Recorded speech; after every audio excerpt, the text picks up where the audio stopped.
Hi guys, my name is Will, and in case I haven't said it a million times before, I'm an American who lives in Europe. I have spent the past 3 years of my life living in Germany and the Netherlands, and often traveling back to the States in that time frame. So I spent the past month here back in the US, and I wanted to dive into all of the differences that I've noticed this time around, because I'm sure you guys can assume that there are many. We're gonna talk about things like the tipping system, differences in lifestyle, convenience, the language barriers, self-expression, air conditioning, ice, like the list goes on. So let's get on into it. So the first thing I noticed, like upon my first night back, was just like the difference in lifestyle on like a daily basis. So upon seeing some like old friends from the States, that night we ended up getting into the conversation of like green smoothies and like keto bites. And there's a big emphasis on like exercise and going to the gym and like drinking this much water and starting your day off with whatever vitamins and nutrients. So I'm from northern Colorado, and I obviously have to stereotype here, but like a day in the life would be like, wake up early, drink my green smoothie and have a keto bite before I go on my run. Then I start my like 12-hour work day. Versus like in France, it's like, alright, I'll wake up at 10, have a croissant, then have a few hours of work, smoke a cigarette, have a glass of wine, have like French onion soup with like cheese and shit. And then I looked it up and they're like the same life expectancy. Like the life expectancy in France is 82.58 years and in the US it's 78.79. Which isn't like bashing either lifestyle, I just thought it was a funny observation how different the two are, yet they like have the same outcome in terms of longevity of your life. The next thing I noticed is that I can literally get anything that I want here. There is so much inventory in Target and Walmart.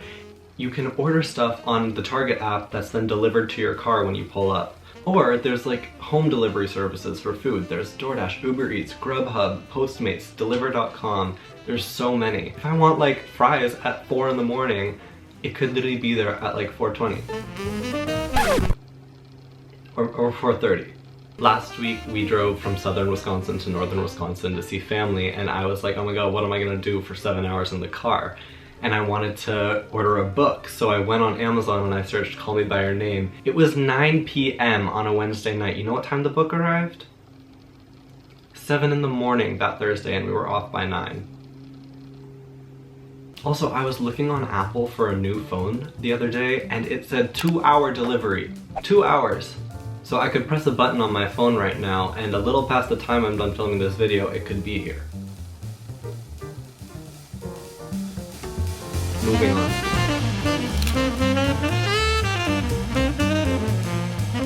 Okay, so I think it's pretty common knowledge that there are a lot of stereotypes about the US. And although some are a bit exaggerated, this trip more than others I've realized, damn, like I get it. Some of these are very true, and not for everyone, but like enough people for it to be noticeable. When we were traveling to the US from Amsterdam, we connected in Washington, DC.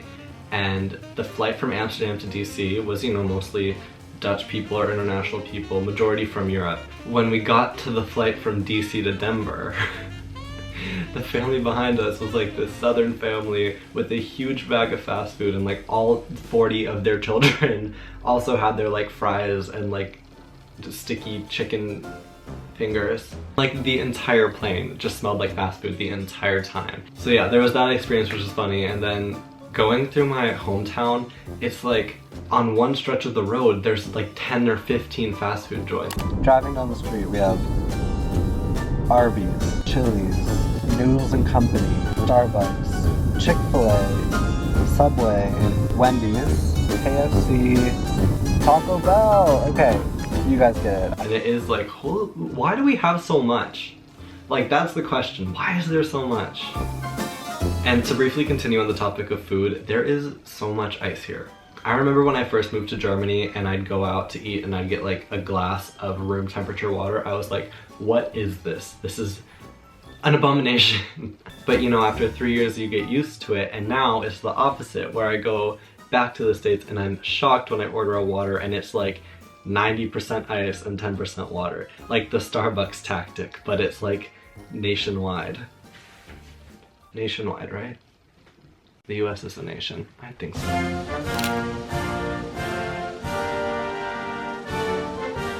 So during my time in the US, I've been in northern Colorado, New York City, and Wisconsin, which are three pretty different places if you know the US. But one of the consistent things is just how many American flags there are, which may not have been as shocking if I had only lived in the Netherlands, but when you go to Germany, I'm not sure if I've ever seen a German flag in Germany. Potentially on some like landmark or in Berlin, never in people's homes, never on their vehicles, never stickers. Like, I don't know, there's so many flags and it's such a difference than what I was used to in Germany. So it's always like, you know where you are. What country am I in? Oh right, the 75 American flags in my peripheral vision might indicate that I'm in the United States. The language barrier is a blessing. It is not an obstacle. Well, it is not an obstacle, depending on the situation. Here's why. I find myself so much more in love with Germany on a daily basis than I am with the US, even like New York City. And I was thinking, why is this? Why am I constantly annoyed? Why am I so often being judgmental in the US of complete strangers? And it's because I can understand what they're saying.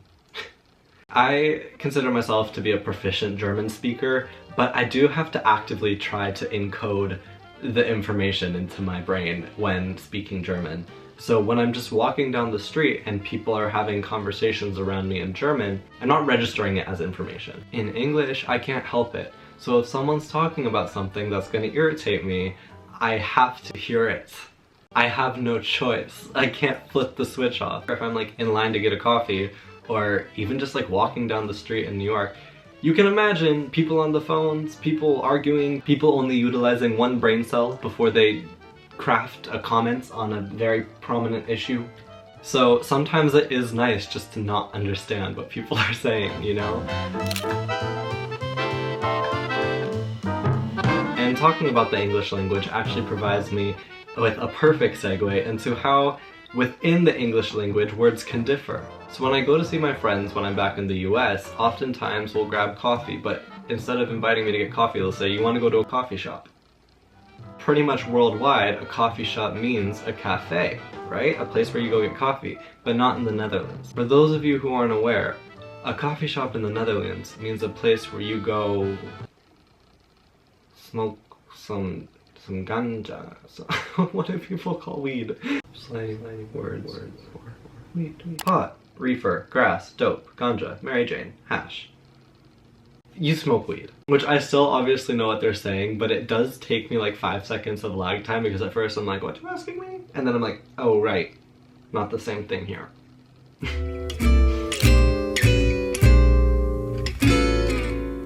When I was traveling to New York, I had like a few hours of a layover in DC, so I went into the city just to check it out. And on my way there, this truck passes by with this like fruit drink production company.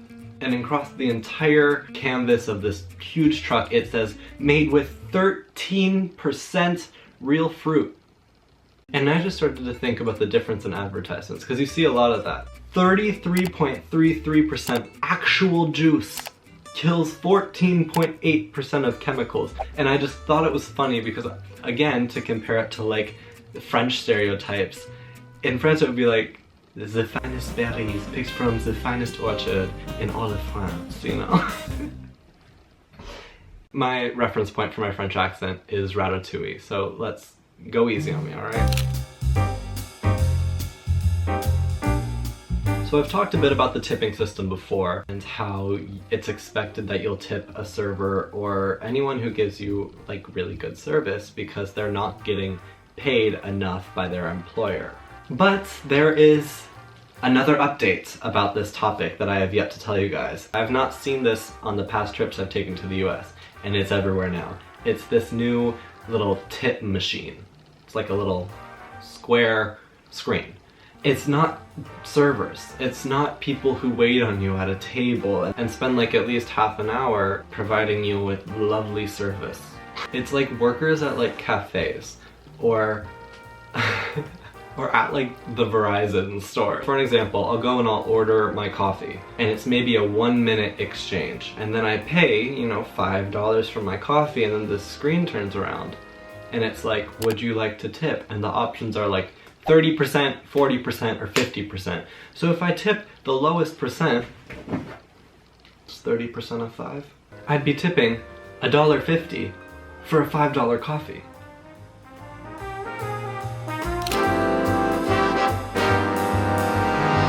You may notice that it is a bright, sunny summer day, yet I am wearing a bulky sweater. And you may be asking, Will, are you overheating? No, I'm not. In fact, I'm gonna pull my sleeves down because I'm a little chilly. Air conditioning. So much air conditioning. As someone who lived for 13 years in the States, I had a very hard time parting ways with air conditioning. But now that I've lived without it for so long, I'm thinking this is so unnecessary. Is it convenient? Yes. Is it really nice sometimes to walk in from your 40-degree day, have that cold gust of air? Yes.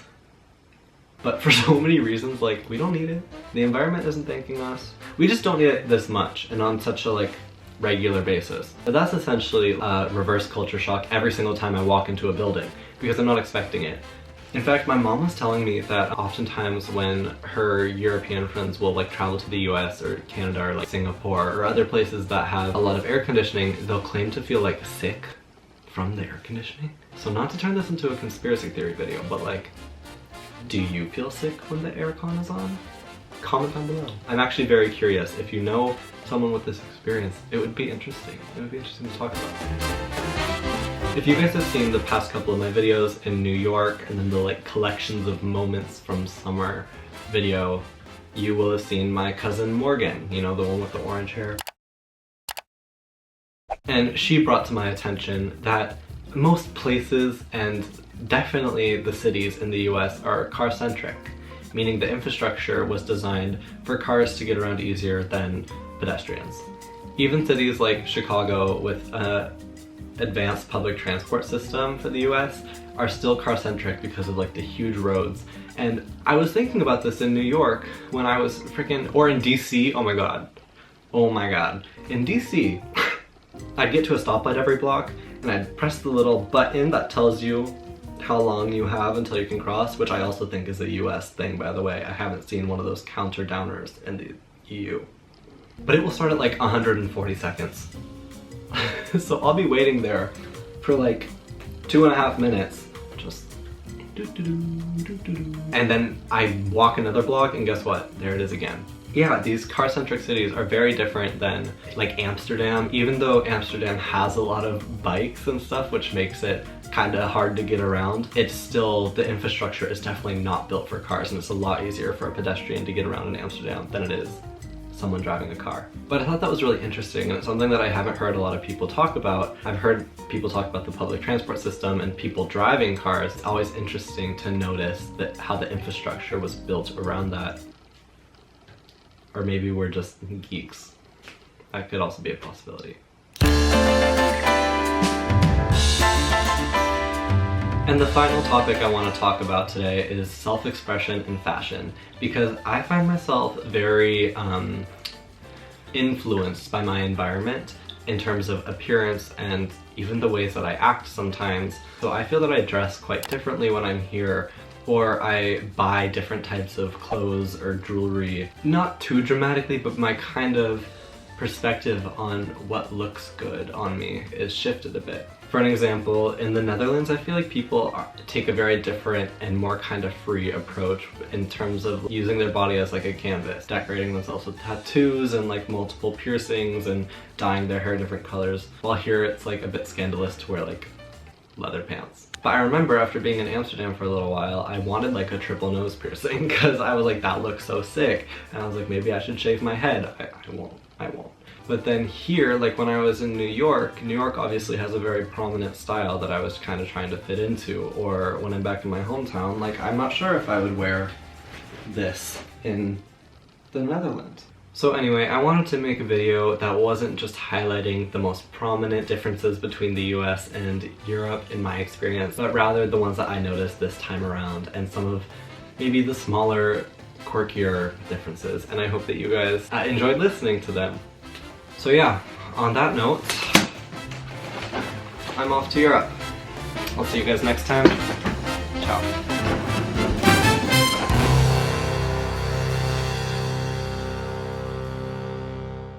Hi, my name's Will. Hi. Hey, my name is... Hey guys, my name is... Hi, my name is Will. Hi, my name is Will, and... Hi, my name is Will. Hey guys, hey guys, hey guys. Hi, my name is Will. Hi, my name...